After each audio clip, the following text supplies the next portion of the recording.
ऋषिमुनियों की पावन धरती, देश धर्म का नाता है। कहते सारे लोग यही है, वो हमारी माता है। जाग उठो ओ भारतवासी, जाग उठो ओ भारतवासी, गौ पर छुरियां चलती हैं। बंद करो गौ माँ की हत्या, सारी जनता कहती है। बंद करो गौ माँ की हत्या, सारी जनता कहती है।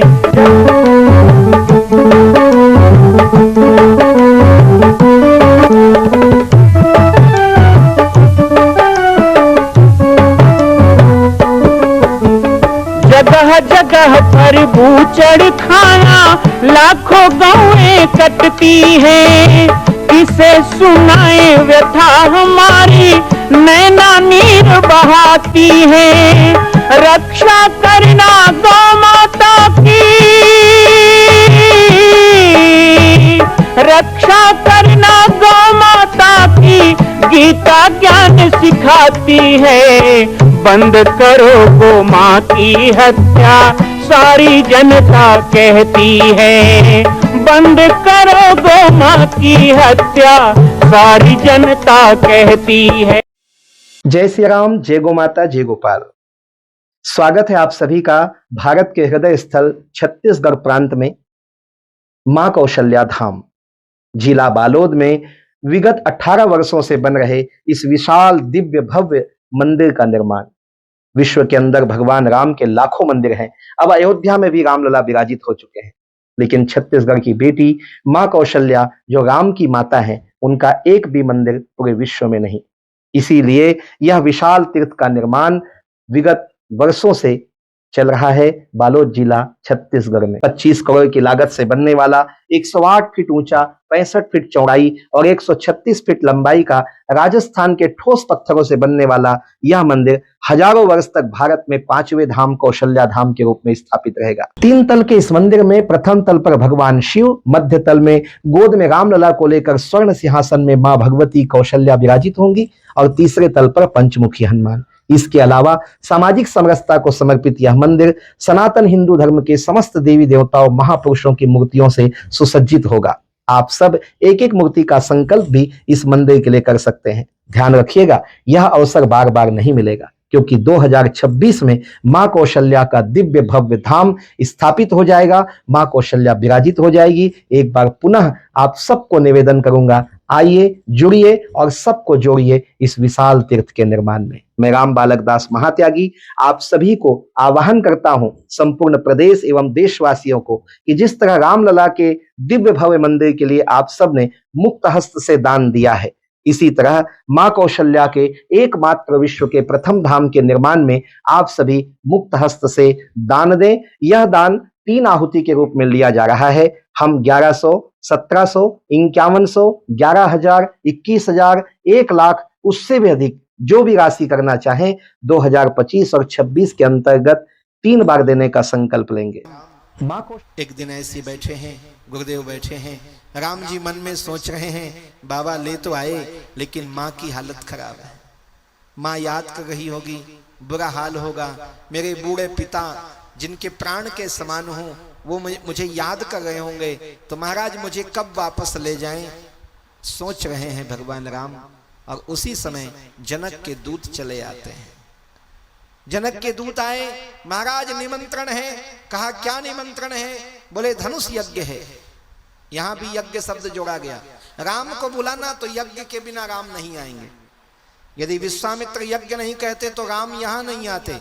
और जनक के दूत, भाई देखो, किसी काम के लिए यदि आपको कुछ चीज दिया गया हो तो काम खत्म के बाद लौटाना पड़ता है।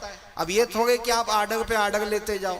विश्वामित्र जी का यज्ञ खतरे में था तो राम लक्ष्मण को दिया था, लेकिन अब विश्वामित्र कह रहे हैं मेरे साथ जनकपुर चलो। बोले क्यों?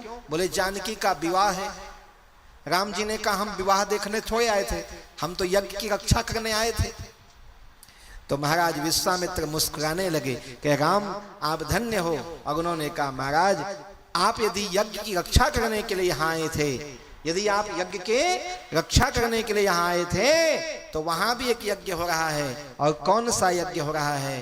तो बोले धनुष यज्ञ हो रहा है। और जैसे ही राम जी को कहा धनुष यज्ञ हो रहा है राम जी, इसलिए चलो। क्या बिना पिता की आज्ञा के कोई ससुराल जाता है? अरे भाई अभी ससुराल नहीं बना है, लेकिन संभावित ससुराल हो सकता है ना, कि राम जी जाएंगे धनुष तोड़ेंगे, और धनुष टूटेगा तो विवाह होगा, क्योंकि टूटत ही धनु भयो विवाह। धनुष टूटा कि विवाह हो गया, बाकी नेंग चाय करते रहो। लेकिन भगवान राम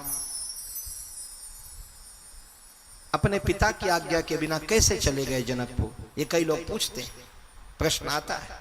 मर्यादा पुरुषोत्तम है, बिना माता पिता की आज्ञा के कहीं नहीं जाते। तो विश्वामित्र जी के साथ जनकपुर गए तो कब आज्ञा लिया था महाराज दशरथ से? चिट्ठी लिखा था, उसका जवाब आया था। लेकिन यहाँ पर विश्वामित्र की चतुराई है, वो चाहते थे कि शिव और शक्ति मिल जाएं, वो चाहते थे ईश्वर और प्रेरणा मिल जाए, वो चाहते थे प्रकृति और पुरुष मिल जाए, वो चाहते थे सीता और राम मिल जाएं। इसीलिए उन्होंने रचना रची। और जब महाराज राम ने कहा कि मेरी पिता की आज्ञा लेके आओ तब मैं जाऊं, 3 महीने लगते यदि आज्ञा लेते थे। 3 महीना में तो रावण बाणासुर ले जाते सीता जी को। तो विश्वामित्र ने कहा क्या करें? तो विश्वामित्र जी ने राम जी को कहा महाराज आपको आज्ञा लेने की जरूरत नहीं है। क्यों? क्योंकि आप यज्ञ के लिए आए हो, और यहाँ यज्ञ तो आपने संपन्न कर दिया। लेकिन इस यज्ञ में मारीच, सुबाहु, इन लोगों का आपने गर्भ हरण किया, लेकिन इनका जो सैगना है ना वो लंका में बैठा है, और उसको यदि मारना है, उसको यदि खत्म करना है तो उसके लिए आपको सीता की जरूरत पड़ेगी, और अगला यज्ञ में जाओगे तब सीता मिलेगी। इसलिए कहा कि आप धनुष यज्ञ में चल रहे हो, आप विवाह में नहीं चल रहे हो। और जैसे ही धनुष यज्ञ कहा है राम जी तैयार हो गए। धनुष यज्ञ सुनि रघुकुलनाथ था, हरस चले मुनिवर के साथ। ये पतित पावन से सीताराम बनने की कथा है। भगवान राम जब जनकपुर आए तभी तो सीता से मिले हैं, और जहां सीता जी से मिले हैं उसी जगह पर पुष्प वाटिका। ये नवरात्रि का पर्व हमें बताता है एक साधक अपनी साधना के द्वारा शक्ति को कैसे प्राप्त करे, ये रामचरितमानस बताता है। भगवान राम साधक हैं, भगवान राम साधक हैं, और सीता जी शक्ति हैं। सीता कौन?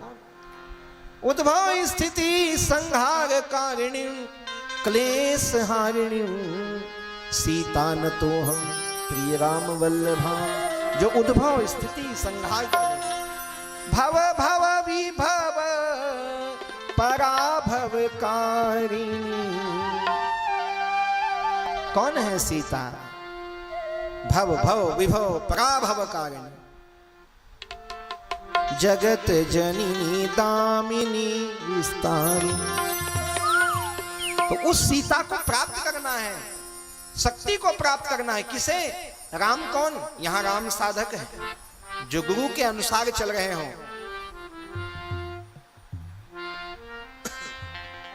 भगवान राम साधक हैं, शक्ति सीता है। और जब साधक शक्ति की ओर बढ़ता है तो उसे किसकी जरूरत पड़ती है? गुरु की। गुरु के बिना नहीं हो सकता ना। तो ये गुरु मिले हैं, राम को लेके चले हैं, पतित पावन राम हो गए। अब आगे सीताराम होंगे। कल के कथा प्रसंग में मां भगवती का सुंदर चित्रण, जनकपुर की जो अधिष्ठात्री देवी है मिथिला, जिनके नाम से वो पूरी मिथिला नगरी है, वो मां मिथिला देवी की कथा आपको बताएंगे। मेरे पास आज YouTube चैनल के माध्यम से एक भक्त ने प्रश्न भी किया है। सोमांशु गिरी गोस्वामी है बेमेतरा से। आपने कहा गुरुदेव आज आपकी कथा होनी है तो हमें दुर्गम नाम के दैत्य की कथा बताएं, क्योंकि हम सबसे विशिष्ट नाम दुर्गा लेते हैं। तो दुर्गा जिनके लिए प्रकट हुई वो दुर्गम के बारे में बताएं। जरूर प्रसंग आएगा। कल नवरात्रि का 3रा दिन है। हम आप सभी से निवेदन करें, नवरात्रि के प्रथम दिन दीप प्रज्वलित करें, हिंदू नववर्ष मनाएं। द्वितीय तृतीय चतुर्थ दिन पूजन इत्यादि करें। पंचमी के दिन नित्य हवन की तरह विशिष्ट हवन पूजन करें। पंचमी को मां भगवती का खीर पूरी भोग लगाकर सम्मान करें। छठ के दिन योग ध्यान करते हुए अधिक समय मां भगवती के पास बिताएं। सप्तमी जो मां शीतला की होती है, सुहागनों की पूजन करें। सप्तमी के दिन दोनों नवरात्रि में सुहागन पूजा होना चाहिए।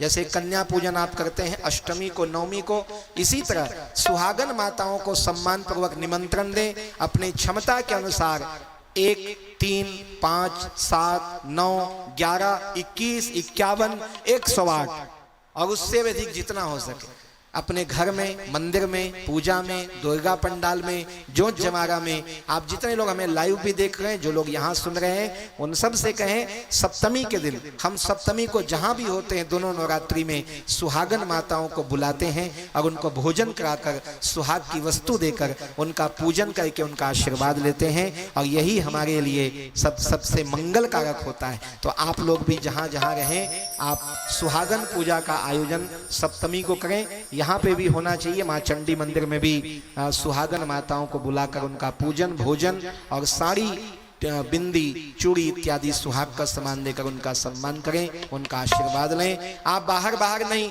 तो अपने घर में जो बहुएं होती हैं, बेटी होती हैं, अगल बगल घर में आपके परिवार की बहुएं होती हैं, ऐसे 5-7 सुहागन को बुलाकर सप्तमी को बढ़िया उनके लिए खीर पूरी प्रसाद, यदि उपवास हो तो फल इत्यादि, खीर इत्यादि बनाकर हलवा पूरी का भोग लगाकर सुहाग का सामान देकर उनको सम्मान करें। तो इस तरह सुहागन के रूप में माता हमें आशीर्वाद देती है। सप्तमी को, अष्टमी आप जानते ही हैं विशेष दिन होता है पूजन साधना का, तो अष्टमी के दिन आप अष्टमी करें। 9 कंजक बुलाएं, कन्या का पूजन कर उनका आशीर्वाद लें, भोजन कराएं। और नवमी का दिन वो भी व्रत का दिन है, वो भी साधना का दिन है। कई लोग अष्टमी को जोत जमारा हो गया तो नवमी को सामान्य जीवन जीते हैं, वैसा नहीं करना चाहिए। 9 दिन की नवरात्रि है, इसलिए 9वें दिन भी उपवास, नियम, व्रत, जप, साधन, हवन इत्यादि करना चाहिए। और दिन को 12 बजे राम जी का जन्मोत्सव मनाना चाहिए और संध्या में माँ कालरात्रि का पूजन करना चाहिए, माता महामाया का पूजन करना चाहिए। ऐसे एकम से नवमी तक का एक संक्षिप्त विधान है। आगे और जैसे जैसे प्रश्न आएंगे उस पर चर्चा करेंगे। आप सभी लोगों को पुनः मैं सूचित करूं कि माँ कौशल्या का दिव्य भव्य मंदिर पाटेश्वर धाम में बन रहा है। पिछली बार 22 में आए थे तो हमने आपको बताया था कि मंदिर पता नहीं 8 साल में बनेगा, 10 साल में बनेगा, 5 साल में बनेगा। तो यहाँ बहुत से माताओं ने, बहनों ने, महिला समूह ने, बंधुओं ने 1000 रुपए प्रति वर्ष देने का संकल्प किया था। उन सब का बहुत बड़ा लिस्ट भी मैं लेके आया हूँ, क्योंकि 2022 दिसंबर में वो घोषणा हुई थी, जनवरी 2023 में घोषणा हुई थी।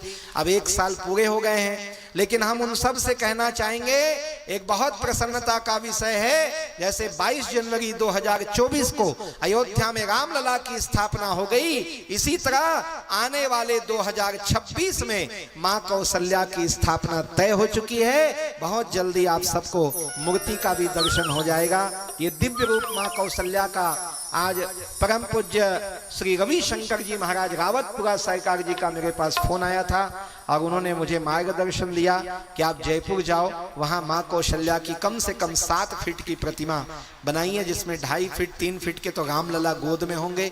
तो बहुत सुंदर प्रतिमा माँ कौशल्या की बैठने वाली है। 2026 में स्थापना होना है।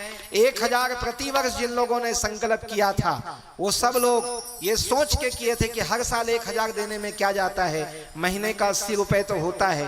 तो आप लोगों ने 1 साल दिया, कई लोगों ने तो पिछले साल भी नहीं दिया है, तो इस साल सोच रहे हैं देने का। उन सब को बता दें कि अब केवल 3 साल का संकल्प है, 2024, 2025 और 2026।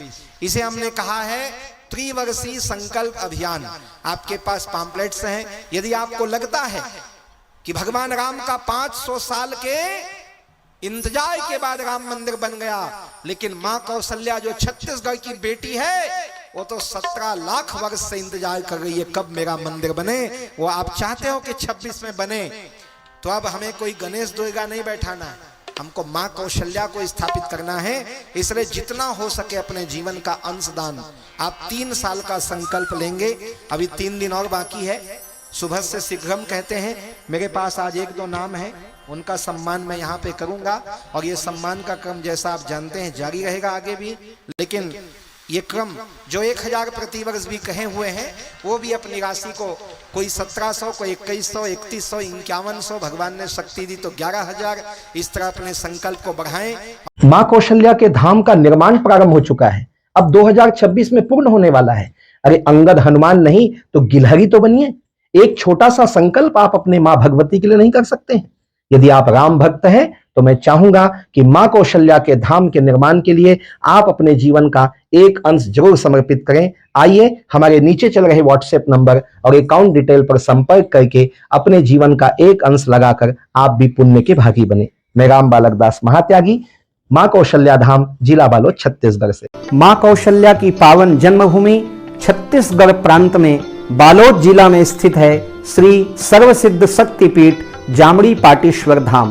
परम पूज्य सद्गुरुदेव राजयोगी बाबा जी की तपस्थली श्री पाटेश्वर धाम और विश्व के अद्वितीय मां कौशल्या जन्मभूमि मंदिर निर्माण का दर्शन करने और इसी प्रकार समसामयिक विषयों पर अपना ज्ञान वर्धन करने के लिए और 10,000 गायों के लिए बनने वाले श्री हनुमान नंदीशाला गो अभ्यारण्य का समाचार प्राप्त करने के लिए आप सभी देखते रहें YouTube चैनल पर राम बालक दास, और हमारे चैनल को आप सभी सब्सक्राइब करें, घंटी का बटन दबाएं ताकि आप सूचनाओं से जुड़े रह सकें। जय श्री राम, जय गौ माता, जय गोपाल।